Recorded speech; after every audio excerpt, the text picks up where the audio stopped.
Eccoci qua ad un video dove vi dico non la mangiate, perché vedo soprattutto persone che, indicandomi la pianta che state vedendo qua di fronte, chiedono sempre se può essere consumata o se è commestibile.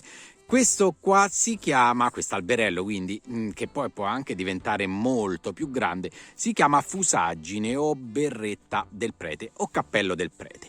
Praticamente che cos'è? È una pianta che alla fine fa queste bacche, come le stiamo vedendo qua, con questi 4 lobi, e a maturazione questi lobi poi diventano, togliamo uno, diventano di questo bel colore rosa, poi diventano anche molto più colorati verso il rosso. Sembra una ciliegia perché ha anche il suo piccolo picciolo.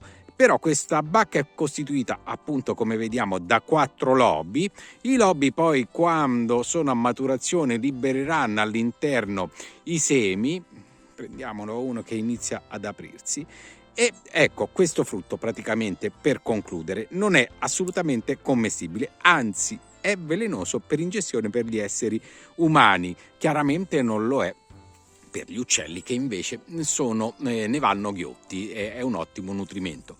Anche le foglie o i rami contengono appunto delle sostanze che per l'uomo non sono assolutamente indicate alla consumazione. Quindi quando lo vedete, mi raccomando, potete raccoglierlo un rametto per farne un addobbo, quello che volete, perché si avvicina questa colorazione verso il Natale e fa sempre piacere magari averla. Potete anche coltivarvelo in casa, non c'è nessun problema, è semplicissimo riprodurlo anche dai semi, però non lo consumate. Questa è l'indicazione principale. Vi saluto a tutti ragazzi, un abbraccio da Pier Giorgio, alla prossima, ciao a tutti!